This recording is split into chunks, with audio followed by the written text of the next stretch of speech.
Namrud ini teman-teman sekalian, setiap hari kalau dia habis mandi, ya, sudah pakai baju singgasananya, dia mau duduk di singgasananya, ya, maksud saya baju kerajaannya ya, dia mau duduk di singgasananya, maka dia pun teman-teman sekalian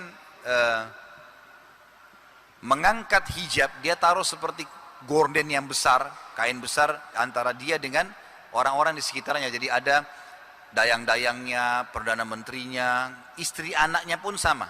Setiap pagi kalau dia habis mandi, dia duduk di singgasana, ditaruh mahkotanya, kemudian tirai diangkat. Nah, kalau tirai diangkat, semua orang sujud sama dia.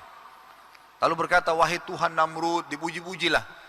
Nah, kalau sudah dipuji sebagai Tuhan, apa yang mereka minta dikasih sama Namrud. Minta harta, minta sapi, minta kuda, minta emas, apa saja dikasih sama Namrud. Jadi orang banyak ngakuin dia sebagai Tuhan gitu. Waktu Namrud pertama kali mengaku Tuhan, di hari itu, malamnya dia mimpi.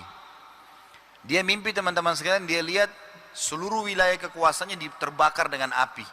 Bangunan-bangunan istananya banyak yang rontoh, rubuh. Maka dia kumpulin semua orang-orang di sekitar dia. Penasehat-penasehatnya, malam itu juga, kumpul. Saya mimpi begini nih, apa pendapat kalian? Mereka bilang, kami nggak tahu nih. Apa takwilnya nggak tahu, nggak ada ahli takbir mimpi di sini. Kebetulan salah satu orang kepercayaan Namrud bernama Azar. Azar ini ayahnya Nabi Ibrahim. Namrud ini rupanya, karena dia manusia, gitu kan? Dia tidak bisa kemana-mana nih. Dia cuma bisa duduk singgasananya, orang datang. Baik, bagaimana kalau wilayah-wilayah yang mau sembah dia, mau minta tolong, tapi tidak seperti sekarang ada komunikasi, telepon, orang mau sembah dia bagaimana caranya? Dia suruh si Azar, Azar ini ayahnya Ibrahim AS, ahli buat patung. Buat patung sesuai dengan yang Namrud mau, patungnya Namrud atau patung singa kah, patung apakah, kirim ke sana. Bilang ini Tuhan Namrud yang kirim, sembah itu sama dengan sembah dia gitu. Azar ini kepala pembuat patung, jadi orang kepercayaannya Namrud. Ini ayahnya Nabi Ibrahim AS. Ada satu rupanya penasihatnya bilang, kemungkinan takwil mimpi anda itu adalah kerajaan anda akan hancur. Kerajaan anda akan hancur. Lalu kata Namrud, instruksi aneh pada saat itu dia bilang, kalau begitu semua anak laki-laki yang lahir malam ini di Babilonia bunuh. Kebetulan, secara kebetulan dengan hikmah ilahi, malam itu Ibrahim alaihissalam lahir. Azar kan hadir di situ. Tahu nih, dia pulang ke rumahnya, dia bilang sama istrinya, Namrud sudah keluarin instruksi aneh nih, semua laki-laki disuruh bunuh anak laki-laki lain. Ini Ibrahim nanti dibunuh nih, bawa lari ke hutan, dibawalah ke hutan. Ibrahim alaihissalam hidup tentu di sana, kita tidak bahas masa kecilnya. Ringkas cerita, waktu Ibrahim alaihissalam diutus oleh Allah, umurnya 40 tahun. Waktu diutus menjadi nabi 40 tahun, gitu kan? Ibrahim alaihissalam. Ibrahim alaihissalam masuk, jadi selama 40 tahun, waktu itu Namrud waktu Ibrahim lahir umurnya 30 tahun. Jadi 40 tahun ke depan dia berkuasa, mengaku sebagai Tuhan, orang-orang semua akuin. Ibrahim alaihissalam lahir waktu Namrud umur 30. Selama 40 tahun baru dia dinobatkan jadi nabi kan gitu. Nah waktu dinobatkan jadi nabi, jadi Namrud selama 40 tahun ini diakui sebagai Tuhan. Bayangkan kerajaan yang sangat besar seperti itu, 40 tahun dinobatkan jadi Tuhan dan diakui oleh masyarakatnya. Ringkas cerita, Ibrahim alaihissalam diutus oleh Allah subhanahu wa ta'ala. Datang Ibrahim alaihissalam, hari pertama berdakwah, Ibrahim tidak tunda alaihissalam. Jadi Namrud rupanya bangun sebuah, kalau kita tempat ibadah ya, mungkin masjid kalau kita, kalau orang mereka itu dulu kayak biara lah. Ya. Dibangun bangunan besar, bangunan itu bertangga, sampai sekarang di Irak ada, di Babilonia ada. Peninggalan Namrud masih ada sekarang. Ada tempat kayak ibadahnya mereka, itu di dalam ruangan, teman-teman sekalian, di kiri kanan bangunan, kalau masuk ke dalam, itu tempat-tempat patung. Patung-patung, macam-macam patung, ada puluhan, mungkin belasan atau puluhan patung bisa dimuat di situ. Dan yang paling ujung tengah-tengahnya patungnya Namrud. Setiap hari masyarakat Babylon datang ke situ, bawa sesajen, ya, minta-minta, dianggap ini dewa inilah, dewa angin lah, dewa ini, dewa itu, dikasih nama-nama sama mereka. Dan patung ini teman-teman ditaruh di tempat yang agak tinggi. Untuk naik ke situ harus ada tangganya. Dan tidak boleh ada orang selain penjaga kuil yang dianggap suci oleh mereka naik nyentuh patung itu, Tuhan mereka. Kalau nyentuh bisa kualat. Nggak boleh nyentuh. Baik, ringkas cerita, penjaga kuil ini pun punya baju khusus. Kalau misalnya ada yang mau kasih sajian, ini saya mau kasih untuk dewa ini misalnya, maka si penjaga itu yang antar ke atas. Baru sudah ditaruh, baru kemudian dia berdoa, gitu-gitulah ya. Ibrahim alaihissalam pada malam itu, hari diutus jadi oleh Allah SWT, datang ke kuil itu. Orang-orang lagi pada nyembah-nyembah nih.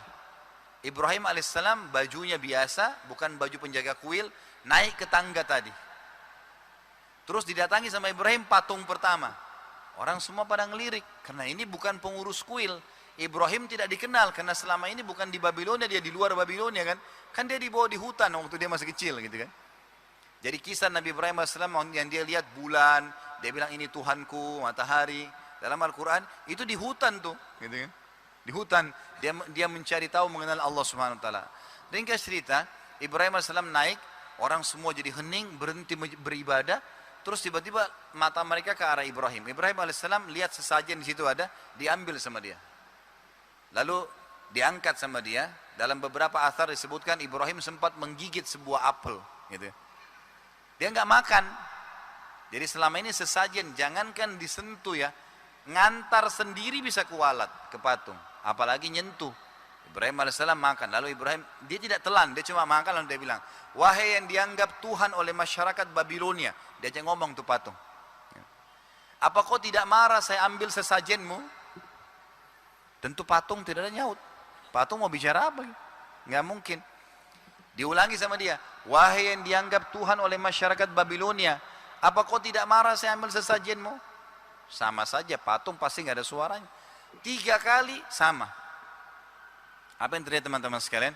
Ibrahim alaihissalam ambil apel tadi, dibuang dari mulutnya yang sudah digigit, diambil apel itu dilempar ke wajahnya patung itu. Lalu jatuhlah apel itu kan. Pastilah patung nggak bisa buat apa-apa secara akal sehat gitu. Lalu kata Ibrahim alaihissalam, wahai yang dianggap Tuhan Babilonia, kau nggak bisa marah? Kau nggak marah saya lempar wajahmu dengan apel tadi? Tentu tidak ada sautan. 2 kali, 3 kali. Kata Ibrahim, kau tidak layak untuk disembah. Pindah lagi ke patung sebelah, dibuat sama. Patung sebelah, dibuat sama. Semua patung dipermalukan oleh Ibrahim alaihissalam. Orang-orang di kuil ini bengong melihat kejadian ini. Nggak ada nih, nggak ada kualat, nggak ada putus tangannya, nggak ada buta matanya, nggak ada khurafat yang selama ini disebarin. Sampai selesai Ibrahim mutar di ujung sebelah kiri, dari kanan dia mulai kiri. Lalu dia mengatakan, wahai masyarakat Babilonia, lihat nggak yang ini yang kalian sembah nih? Apa yang mereka bisa buat? Makan mereka tidak bisa makan sesajen yang kalian kasih. Ngapain kasih makanan? Tuhan kalian ada namanya Allah.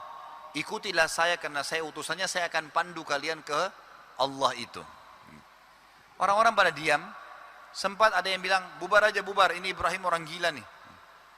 Bubar mereka. Ibrahim bilang, sebentar, sebelum bubar, saya sampaikan ya, kalau kalian tidak mau berhenti, saya akan buat tipu daya dengan Tuhan-Tuhan kalian nih. Mereka belum tahu Ibrahim mau buat apa nih. Bubar. Tinggal penjaga kuil yang dianggap orang suci tadi. Ibrahim rupanya keluar cari kampak. Naik di atas itu dihancurin tuh patung-patung. Kepalanya dipotong, tangannya dipotong, kakinya dipotong. Penjaga kuil sendiri ketakutan lihat Ibrahim. Ini Ibrahim luar biasa nih.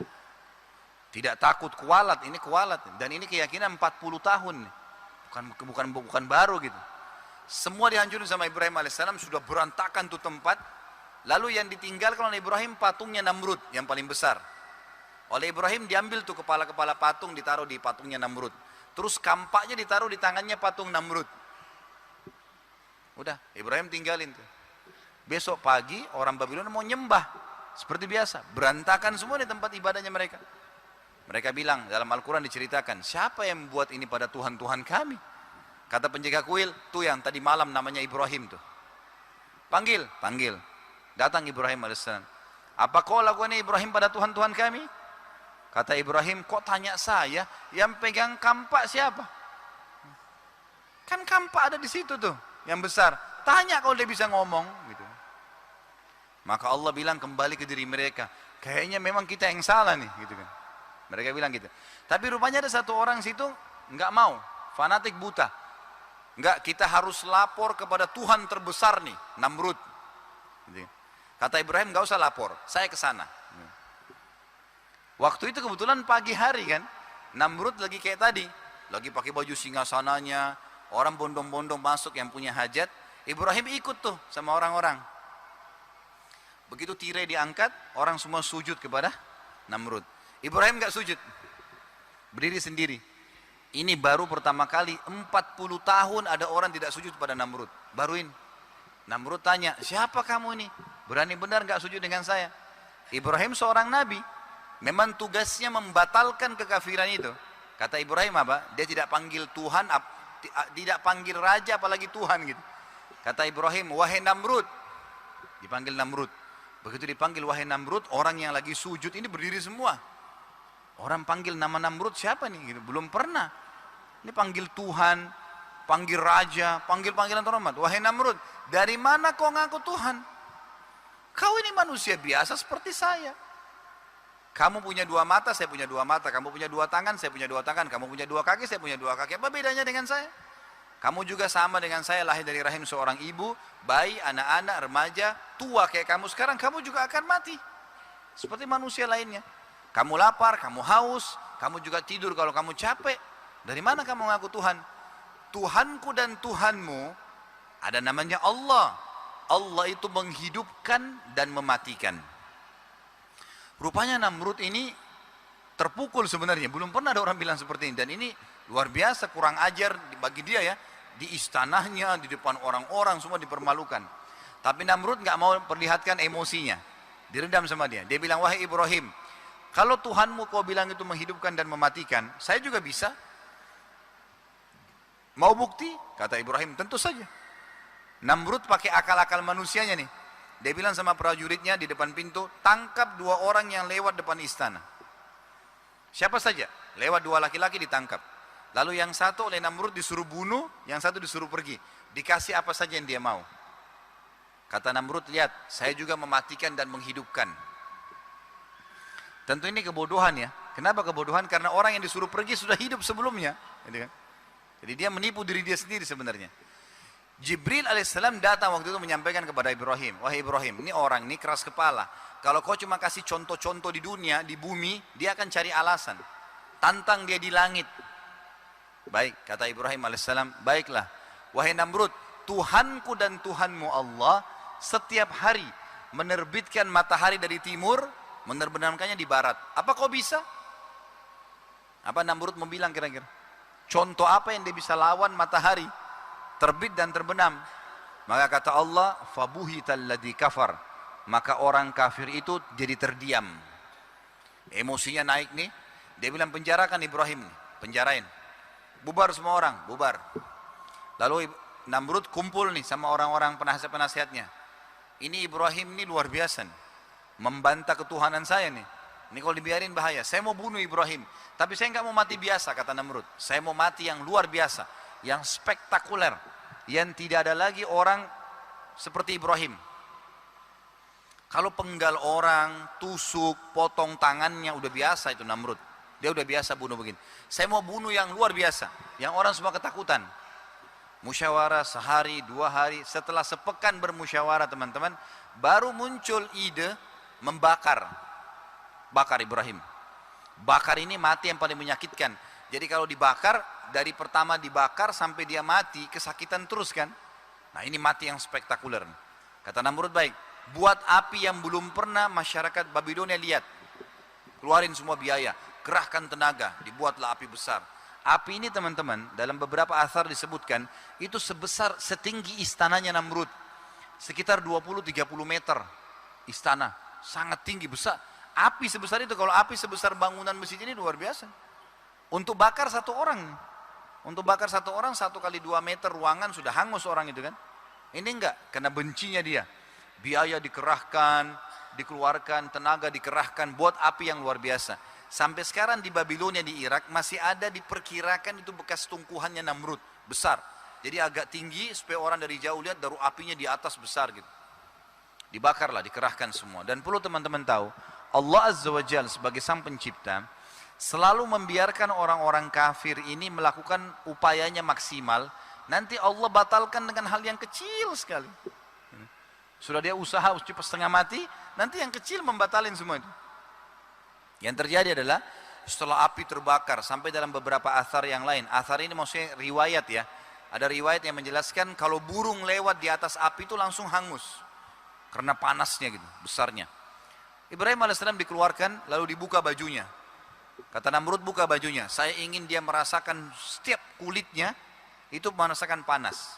Dan ini penyebab daripada hadis Bukhari yang kata Nabi SAW, kalau antum baca secara zahirnya hadis ini tidak faham kalau tidak connect sama kisah ini. Kata Nabi SAW, akulah orang yang paling pertama dibukakan kuburan, dibangkitkan di mahsyar hari kiamat. Dan Ibrahim adalah orang yang pertama diberikan baju. Karena orang dibangkitkan tanpa baju kan. Tanpa baju, tanpa alas kaki, tanpa khitan, ya kan gitu. Jadi Ibrahim AS pernah dikasih. Kata ulama hadis maksudnya adalah Ibrahim waktu mau dibakar oleh Namrud disuruh buka bajunya. Sebagai penghormatan Allah kasih dia orang pertama dapat baju hari kiamat. Ringkas cerita, Nabi Ibrahim dikeluarkan nih.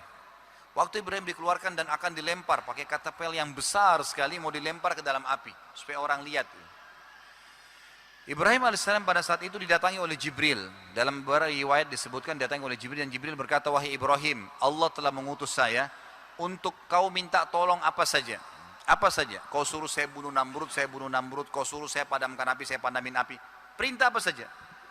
Lalu kata Ibrahim alaihissalam, wahai Jibril, kalau kepadamu saya enggak butuh.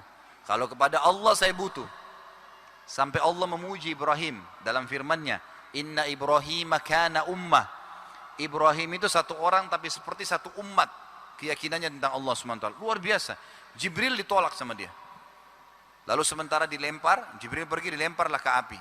Sementara dilempar, Ibrahim mengucapkan kalimat yang mulia. Dia mengatakan, ya Allah, zat yang telah aku imani keberadaannya secara gaib. Tidak kelihatan dengan mata. Aku yakin kau menciptakan aku dan segala sesuatunya termasuk api ini ya Allah. Dan engkau lah yang telah menjadikan api ini panas. Maka aku mohon kepadamu agar engkau menjadikannya dingin untukku. Allah Azza wa Jal dari atas langit sana menginstruksikan kepada api. Dalam Al-Quran, ya naru kuni bardan wa salaman ala Ibrahim. Wahai api jadikan dirimu dingin dan keselamatan bagi Ibrahim. Dilemparlah Ibrahim alaihissalam. Waktu masuk ke dalam api teman-teman, ada satu kejadian yang kecil tapi efeknya besar. Waktu masuk ke dalam api, orang kalau kena api sekuat-kuat tubuhnya teriak nggak? Ada nggak tahan di sini kalau dibakar api? Biar orang bilang punya ilmu kebal, kalau dibakar mati teman-teman, pasti teriak gitu kan. Ibrahim alaihissalam masuk dalam api, nggak ada jeritan, nggak ada teriakan, nggak ada suara. Dan Namrud ini saking jengkelnya sama Ibrahim, di sekitar lingkaran api itu ditaruh prajurit-prajurit pilihan. Jadi kalau sampai Ibrahim mau lari didorong lagi. Luar biasa gitu. Sudah apinya panas, ini burung lewat langsung hangus, manusia juga sama. Gak ada suara. Orang-orang hening semua, kok bisa? Kejadian kecil ini tapi besar efeknya. Namrud bilang, oh Ibrahim sudah mati begitu kena uapnya api saya. Baiklah, orang percaya saja. Bubar semua. Kata Namrud, bakar Ibrahim 3 hari. Jangan keluarin dari api, 3 hari. Setelah 3 hari kumpul lagi semua ya. Saya ingin melihat debunya Ibrahim. Dengan sombong. Dan dia bilang, sebarkan berita, siapapun yang seperti Ibrahim nasibnya akan sama nih. Membantah ketuhanan saya akan dibakar begini.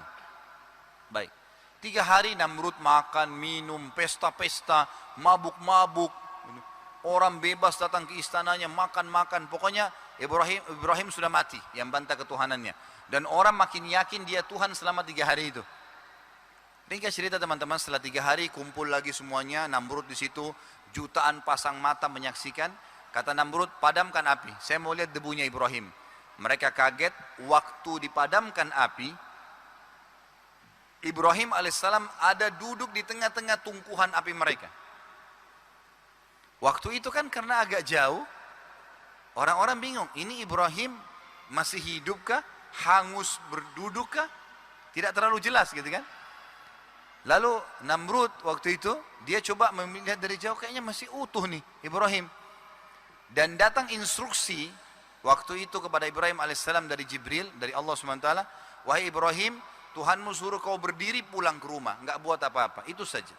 Berdiri dari tungkuan ini pulang ke rumahmu, nggak ada instruksi yang lain. Orang-orang beriman seperti itu ya, instruksinya datang, sholat, puasa, zakat, tinggalkan ini. Masalah ada hikmah, tidak ada hikmah itu urusan lain. Tetap dikerjakan. Orang beriman begitu. Allah perintahin ya sudah, gitu kan. Seperti itulah. Ibrahim AS melakukan. Ternyata berdirinya Ibrahim dari tungkuhan tadi pulang ke rumahnya, membantah perkataan Namrud yang bilang apa? Oh Ibrahim hangus tuh terpanggang di atas tungkuhan saya. Karena Ibrahim kan duduk. Ternyata Ibrahim AS berdiri pulang. Nah perkataan Namrud terbantahkan. Orang semua tersebar berita, jutaan pasang mata nih. Yang hadir pada saat itu mengatakan, oh Ibrahim hebat. Berarti Tuhannya Ibrahim lebih hebat daripada Tuhan Namrud. Dibakar nggak mempan. Berarti Ibrahim lebih hebat nih kita ikutin. Tersebar berita begitu. Waktu itu Namrud bingung. Mau bagaimana lagi kira-kira? Coba teman-teman kalau ada orang dibakar api seperti ini tidak mati. Kira-kira masih mempan nggak kalau ditebas dengan pedang? Udah nggak, pasti nggak mempan otomatis kan? Api aja besar nggak makan apalagi pedang gitu. Namrud pulang ke istananya semalam suntuk nggak bisa tidur dia. Sumpek, ini gimana lagi? Mau dihadapin. Semua biaya terbesar, semua cara yang paling hebat menurut manusia sudah dilakukan. Tapi Allah batalkan dengan sesuatu, nggak terbakar. Udah selesai. Mau buat apa dia? Nggak bisa. Baik, keesokan paginya Allah Azza wa Jalla mempermalukan Namrud, membongkar kedoknya dengan mengutus padanya seekor lalat. Lalat ini teman-teman sekalian masuk di lubang hidungnya Namrud sampai ke otaknya. 3 hari. Dia siksa tadi Ibrahim 3 hari niatnya. Allah siksa 3 hari dengan lalat. Dipukul-pukul, nangis-nangis, teriak. Nggak bisa. Nggak makan, nggak minum, nggak tidur, nggak buang air besar. 3 hari. Kira-kira manusia kalau begini 3 hari mati nggak? Namrud akhirnya mati tergeletak. Dengan tubuhnya yang besar jatuh di dekat singgasananya.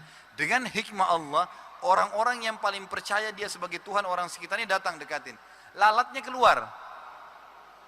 Tersebar berita Namrud dibunuh oleh lalat. Ya itu. Habislah cerita Namrud nih yang terkenal sebagai orang yang kuat, orang yang kaya, orang yang Tuhan 40 tahun. Habis ceritanya. Lalat mati.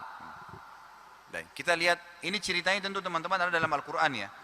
Ada beberapa tempat tapi kalau antum mau baca ada dalam surah Al-Baqarah urutan 2 ayat 258. Saya bacakan satu ayat ini. A'udzubillahi minasyaitonir rajim. Saya tidak bisa bacain semua ayatnya karena akan panjang ya. Tapi kisah ini semua saya ambil dari ayat-ayat Al-Quran tentunya dan hadis Nabi SAW. Di antara ayatnya Al-Baqarah 258. A'udzubillahi minasyaitonir rajim. Alam tara ilal ladzi hajja Ibrahim fi rabbih an atahu Allahul mulk. An atahu Allahul mulka idh qala Ibrahim rabbiyal ladzi yuhyi wa yumitu qala ana uhyi wa umit. Qala Ibrahim fa inna Allah ya'ti bisyamsi minal masyriqi fa'ti biha minal maghribi fa buhita alladzi kafar wallahu la yahdil qaumadz zalimin. Tidakkah engkau melihat orang yang telah berdebat dengan Ibrahim tentang Tuhannya? Tadi Namrud dengan Ibrahim lagi debat ya. Bahwasanya orang itu sebenarnya Allah yang kasih kerajaan. Lalu Ibrahim berkata, Tuhanku yang menghidupkan dan mematikan. Lalu dia bilang, saya juga hidupkan dan mematikan. Dengan cara tadi kalau hadis menjelaskan, dia suruh tangkap 2 orang, satu dibunuh, satu dibiarkan pergi. Lalu Ibrahim berkata, kalau begitu Tuhanku dan Tuhanmu Allah mendatangkan matahari dari timur ke barat, terbit dan terbenam. Apa kau bisa? Maka Allah bilang, fabuhital ladzi kafar. Maka orang kafir itu terdiam, nggak bisa ngomong apa-apa. Dan Allah tidak memberikan hidayah kepada orang-orang yang zalim.